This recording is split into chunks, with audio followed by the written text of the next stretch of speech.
Hello everyone, welcome to తాలింపు studio. Tirupati Venkateswara స్వామి కేవలం ఆయన ఆంధ్ర రాష్ట్రానికే కాదు, మన దేశం అంతటా కూడా ఎంతోమంది ఎంతో భక్తి శ్రద్ధలతో పూజించుకునే ఆరాధ్య దైవం వెంకటేశ్వర స్వామి. అయితే తిరుపతి వెంకటేశ్వర స్వామిని వచ్చి దర్శించుకోవడానికి నార్మల్ డేస్లోనే మనకి కిటకిటలాడుతూ ఉంటుందన్నమాట, ఎప్పుడు కూడా భక్తులతో.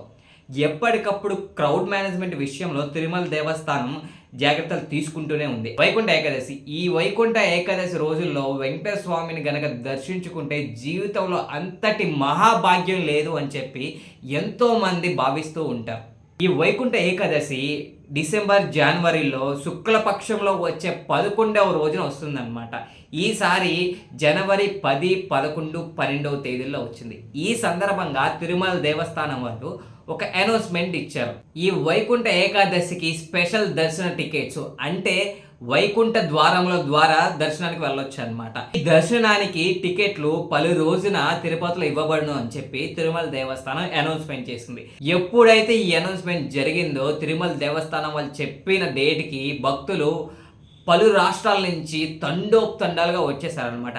తిరుమల దేవస్థానం వాళ్ళు కూడా ఇంతమంది వస్తారని చెప్పి అనుకోలేదని చెప్పి వాళ్ళు కూడా చెప్తున్నారు.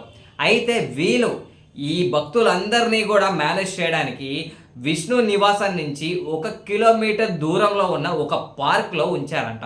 భక్తులందరికీ కూడా పలానా టైంలో మేము టోకెన్స్ ఇస్తామని చెప్పి వాళ్ళందరినీ కూడా పార్క్లోకి పంపించారనమాట. పార్క్లోకి పంపించినాక 14 గంటల పాటు అదే పార్క్లో వితౌట్ ఎనీ ఫెసిలిటీస్, ఈవెన్ తినడానికి కానీ తాగడానికి కానీ ఏ ఫెసిలిటీ కూడా తిరుమల దేవస్థానం తరపు నుంచి భక్తులకు అందలేదంట. ఇదంతా కూడా భక్తులే చెప్తున్నారు.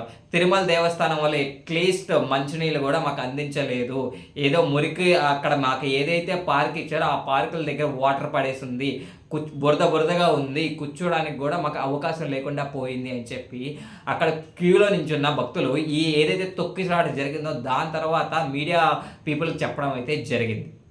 తిరుమల దేవస్థానం వాళ్ళు ఈ ప్రత్యేక దర్శన టికెట్స్కి 8 కౌంటర్లు ఏర్పాటు చేశారు. ఎంత మెయింటైన్ చేసినా, ఎన్ని జాగ్రత్తలు తీసుకున్నా ఎందుకు ఈ తొక్కిసలాట జరిగింది, అక్కడ ఉన్న భక్తులు చెప్పిన దాన్ని బట్టి, మనకు వచ్చిన ఇన్ఫర్మేషన్ బట్టి తిరుమల దేవస్థానం వాళ్ళు ఒక పర్టికులర్ టైంలో వాళ్ళకి దర్శన టికెట్స్ ఇస్తామని చెప్పి అయితే అనౌన్స్ చేశారు. వాళ్ళు ఆ టైం కోసం వెయిట్ చేస్తూ ఉండగా సడన్గా ఏ ఇన్ఫర్మేషన్ లేకుండా, వాళ్ళకి ఏ ఇంటిమేషన్ ఇవ్వకుండా ఒకేసారి డోర్ ఓపెన్ చేశారనమాట. ఆ పార్క్ ఏదైతే గేట్ ఉందో ఆ గేట్ ఓపెన్ చేయగానే, గేట్ ఉండేదే మనకి చాలా చిన్న ప్లేస్, మహా అయితే ఒక్కసారిగా 2 3 రాగలం. అటువంటి ప్లేస్లో ఇంతమంది భక్తులు గుంపులుగా ఉండడం చేత ఎప్పుడైతే గేట్లు ఓపెన్ చేశారో టికెట్లు త్వరగా తీసుకోవాలి, ముందెళ్తేనే మనకి టికెట్లు అందుతాయి అనే ఆలోచనలోనే వాళ్ళు ఉంటారు ఆ టైంలో.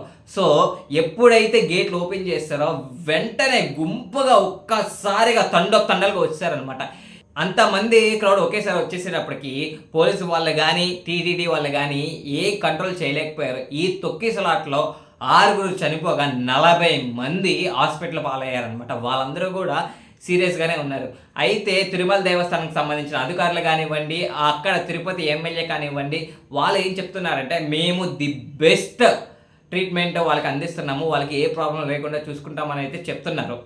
కానీ ఎందుకు ఇదంతా జరిగింది? ఎప్పుడు కూడా తిరుపతి క్రౌడ్ మేనేజ్మెంట్ చేసే విషయంలో ఏ పొరపాటు చేయదనమాట. ఎందుకంటే మనం చూస్తూనే ఉన్నాం, 14 కంపార్ట్మెంట్లు ఉంటాయి, ఎప్పటికప్పుడు తిరుపతి కిటకిటలాడుతూనే ఉంటుంది.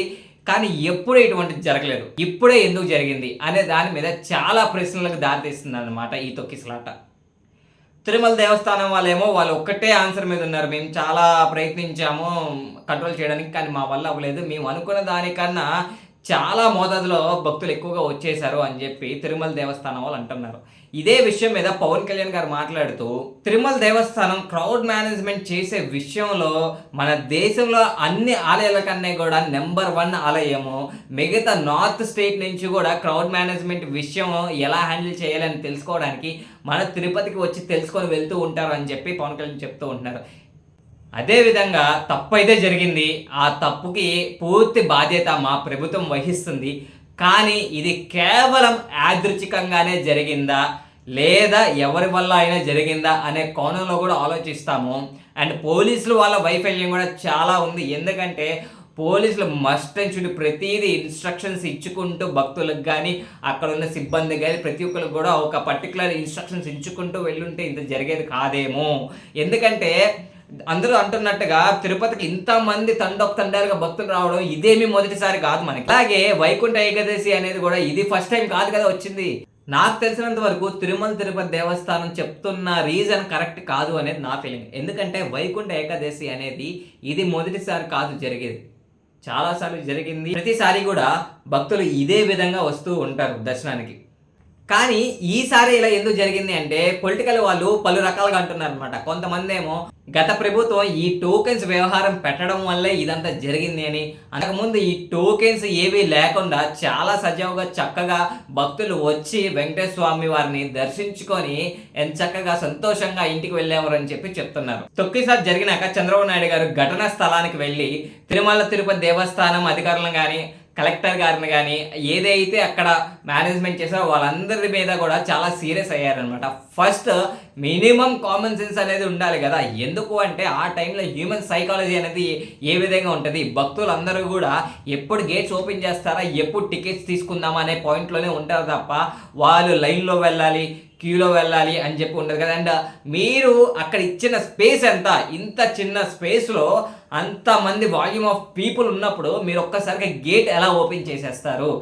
ఇది కేవలం మీ మిస్ మేనేజ్మెంట్ అలాగే మీ మిస్కాల్కులేషన్ వల్ల జరిగిందని, మీ అందరి మీద కూడా కఠిన చర్యలు తీసుకోబడతాయని చెప్పి వాళ్ళందరికీ వార్నింగ్ ఇచ్చారు. ఏదేమైనా పొలిటికల్గా కానివ్వండి, వేరే విధంగా ఎవరు ఎన్ని మాట్లాడినా సరే తొక్కిసలాట అయితే జరిగింది, జరగాల్సిన హాని జరిగిపోయింది.